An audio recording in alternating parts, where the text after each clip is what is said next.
Morning student, आज हम start करेंगे चैप्टर नंबर 8। तो ट्रिग्नोमेट्रिक फंक्शन है जो आपके लिए नई बात भी है, इसको थोड़ा ध्यान से पढ़ें। तो ध्यान दें, you have study about triangle in the particular right triangle in your earlier classes. तो इसके कुछ एग्जाम्पल राइट एंगल ट्रायंगल के बारे में आपने पढ़ा होगा। Suppose the student of a school are visiting Qutub Minar. Now, if a student is looking at the top of the minar, a right triangle can be emerging into the made as in shown at figure 8.1। अब इसके अंदर ये देखो, ये कोई कुतुब मीनार है और यहाँ से आप इस तरह ज़मीन के ऊपर कुछ देखते हो तो ये एक उसकी जो डिस्टेंस होगी आंखों से देखने से, और फिर उस कुतुब मीनार का जो बेस है यहाँ से इस तक के जो पॉइंट बनेगा तो ये एक ट्रायंगल आपका राइट एंगल ट्रायंगल को बन जाएगा। तो इस तरह से ये जो राइट एंगल ट्रायंगल बनते हैं ये अनेकों बनते हैं। कोई भी सिचुएशन आपको एक बार ऐसी सिचुएशन बन जाती है कि जिसके अंदर हम एक राइट एंगल ट्रायंगल को बना लेते हैं भाई। इसी तरह मान लिया कोई अब आप पतंग उड़ाते हो या फिर पतंग आपका दूर चला गया, उसके बाद पतंग से आप डायरेक्ट उसके ऊपर एक वर्टिकली लाइन आप ज़मीन के ऊपर डालोगे और जहाँ से आपकी डोरी जो खींची हुई है तो वहाँ से भी एक ट्रायंगल बनता है भाई। उसके बाद in all this situation given about the distance और height can be found by using some mathematical technique. तो ये जो डिस्टेंस निकाला, अब ये डिस्टेंस या फिर ये डिस्टेंस या फिर ये डिस्टेंस, तो कुछ टेक्निक की सहायता से निकालते हैं और उन्हीं टेक्निक के अंदर हम किसका यूज करते हैं, ट्रिग्नोमेट्री का यूज़ करते हैं भाई। Which come under a branch of mathematics called trigonometry. तो ट्रिग्नोमेट्री आपका 3 वर्डों से बनकर बनाता है, tri plus gon plus metron. तो ट्राई मीन्स 3, गोन मीन्स होता है उसकी साइड, और मैट्रिन का मतलब होता है इसकी मेजरमेंट मापना। यानी ट्रिग्नोमेट्री का मतलब होता है जो रिलेशनशिप बताना अपने साइड और एंगल के बारे में, एक ट्रायंगल के अंदर के जो एंगल और बारे। तो इसका यूज कहाँ करते थे, तो जो इसका यूज हम करते थे, जो इक्वेटर बेबीलोना है early astronomer use is to find out the distance of the star and planet from the earth. Even today, most of the technically advanced method used in engineering and physical science are based on trigonometry concept पे इसके बारे में होता है। उसके बाद in this chapter we will study some ratio of the side of the right angle triangle with respect to its acute angle called trigonometry ratio of the angle. तो we will restrict our discussion in acute angle only.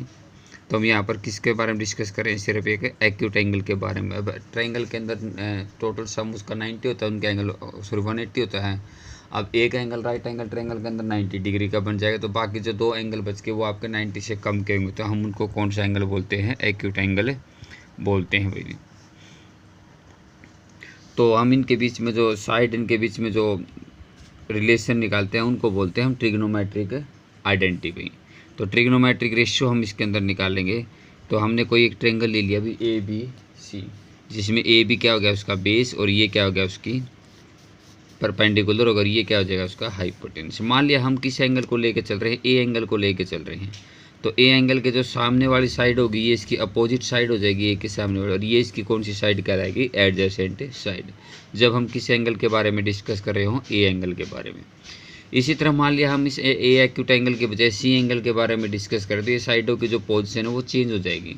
यानी सी के opposite वाली side ये A B कहलाएगी और इसकी adjacent side कौन सी बन जाएगी आपकी BC, जिसमें जो एडजेसेंट साइड है ये इसका एक पार्ट हो जाएगा इस एंगल की जो साइड होगी। उसके बाद जो ये रेशियो के बारे में आपने पहले भी निकाल रखी हुई रेशियो होती है, जैसे इन दोनों के बीच में रेशियो निकाल दो, इस साइड के डिवाइड में ये है, फिर इस साइड के डिवाइड में ये है, इस साइड है, इसको बोलते हैं बेस, इसको बोलते हैं हम परपेंडिकुलर, इसको बोलते हैं हाइपोटेनस। कब बोलेंगे, जब एंगल हम ए लेके चल रहे हैं तो हम इसको बोलेंगे बेस, और ये क्या बन जाएगा आपका परपेंडिकुलर। लेकिन जब हम इस सी को एंगल लेकर चलेंगे तो सी के साथ वाली जो साइड होगी वो कहलाएगी इसका बेस, और इसके जो अपोजिट जो साइड होगी वो इसका क्या कहलाएगी भाई, वो सॉरी परपेंडिकुलर कहलाएगी। तो उसके बाद हम इसके नाम दे दिया हमने साइन ऑफ ए। जो साइन ए एंगल है हमने इसको निकालना। तो साइन ए जो एंगल होगा आपका इसकी अपोजिट जो साइड होगी ये डिवाइड में क्या कहलाएगा, इसका हाइपोटेनस। इसी तरह जो कोसाइन ए है उसके बारे में क्या होगी, जो उसकी एडजेसेंट साइड है डिवाइड में क्या कहलाएगा, इसका हाइपोटेनस। टेंजेंट किसके इक्वल होगा, जो इसकी एंगल ए लेके चल रहे हैं हम, साइन टेंजेंट ऑफ एंगल, इनके नाम होते हैं भी sine, cosine, tangent, cosecant, secant और कोटेंजेंट। अब साइन, कोस और टेंजेंट ये मेन होते हैं, ये तीनों इनके रेसिप्रोकल होते हैं। जैसे साइन का रेसिप्रोकल हो गया कोशिकेंट, कोसाइन का सीकेंट, और टेंजेंट का क्या हो जाएगा आपका कोटेंजेंट बन जाएगा। तो इस तरह से ये आपने एक टेबल दे रखी, इसको थोड़ा रीड करना है। और इस तरह से आगे जो इनके बीच में रिलेशन दिया है वो कोशिकेंट, सीकेंट और टेंजेंट के बारे में। हाँ, एक बात मैं आपको बता दूं कि मान लिया हमने ये एंगल इसके अंदर ले लिया गया है।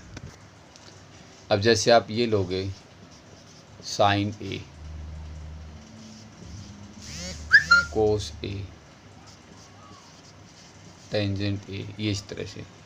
तो अब जो ये साइन ए है, इट मीन जो होता है कि साइन और ए की मल्टीप्लाई नहीं होती। ये ऐसे नहीं होता कि आपने क्या कर दिया साइन और मल्टीप्लाई में, नहीं। कोई भी ट्रिग्नोमेट्री फंक्शन है जब तक उसका थीटा नहीं होगा उसकी कोई वैल्यू नहीं होगी। तो इस तरह से आपने ये जो इकट्ठा ही लिखा जाएगा, ये इसकी मेजरमेंट होगी भी कि वो जो इस तरह से जो ट्रायंगल आपका बन रहा है इसके अंदर जो ये एंगल बना रहा है आपका ए बी सी, ये जो एंगल है ना ये इसको डिफाइन कर रहा है ए को, कि वो 30 डिग्री का 40 का। तो जब तक इसका कोई थीटा नहीं तो इसकी कोई अहमियत नहीं होगी। अगर आप एंगल ए लेके चलते हैं तो हम इसको बोलते हैं बेस, और ये कहलाएगा आपका परपेंडिकुलर, और ये आपको पता है भी क्या होता है, हाइपोटेनस। तो जो साइन ऑफ ए निकालोगे आप, साइन ऑफ ए वो होता है भी इसका जो परपेंडिकुलर और डिवाइड में क्या हो जाएगा इसका हाइपोटेनस। तो परपेंडिकुलर क्या होगा इसका बी सी और डिवाइड में ई जी। तो इस तरह से हम इसके बारे में विस्तार से कल हम इसको बारे में आपको अच्छी तरह से बताएंगे। आज के लिए जो आपका काम है जो बहुत ही ज़रूरी है वो ये है कि जो 8 चैप्टर की जो स्टार्ट में जो कुछ भी उसने इंट्रोडक्शन के अंदर लिखा हुआ उसको एक बार अच्छी तरह से आप रीड ज़रूर कर ले। उसके बाद इसके बारे में बारीकी से हम कल अध्ययन करेंगे। धन्यवाद भाई।